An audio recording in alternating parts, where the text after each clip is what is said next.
Dividing people into categories is the mind's way of trying to make sense of the world around us. Yet the simplicity of stereotypes can be completely misleading. The trouble with older people, they're off sick all the time.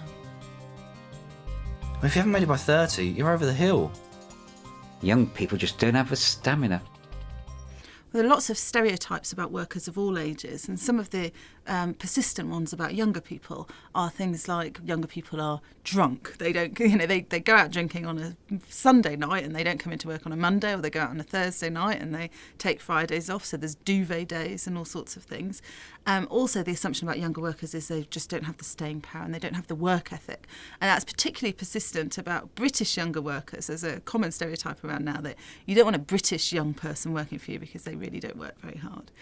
About older workers, there's probably even more persistent stereotypes, that they take more time off sick, that they don't want to train, that you can't teach an old dog new tricks, that they're very bad on technology and don't develop their skills in technology. And of course, the problem is that some of these stereotypes are true about some people in each of those age groups. But it's very, very hard to find a normal 50-year-old or a normal 20-year-old. In fact, there's some 20-year-olds who are very good workers, very efficient, and some 50-year-olds who are actually never off sick. It's not about age at all. Young people are just so unreliable.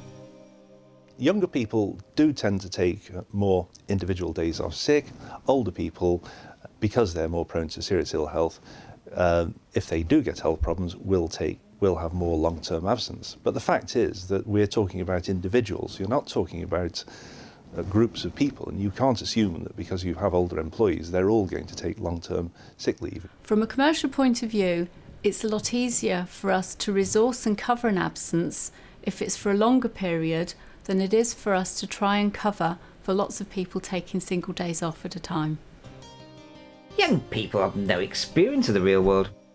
I wouldn't say that being young means you don't have experience. I'm not old myself, but I've got plenty of experience relevant to my current role. If employers think like that, then we're never going to get experience. So we need people to give us the opportunity to get that experience. And even if we don't have work experience, we still have life experiences. My primary socialisation with my family and my work, that's given me experience. So it doesn't necessarily have to be experience at work.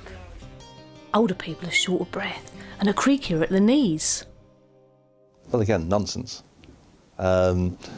Some people do get arthritis of the knees as they get older. Shortness of breath, well, that's more to do with physical fitness than it is to do with age.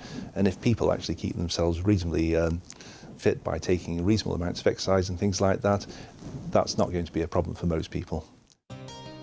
Older workers get stuck in their ways. For older workers, some of the assumptions are even more negative. So what we find is that older workers tend to stagnate or can stagnate. There's a real risk of that. And they find themselves in a job by the time they're in their late 40s. No one wants to invest in them in terms of training. People aren't thinking about them as for promotion opportunities. And they tend to get stuck in what becomes a dead-end job where they're not developing, they're not engaged, and then retirement seems like the only option for them. Whereas in fact, if they'd have been developed a bit more, they wouldn't have stagnated. So the stereotypes are really negative.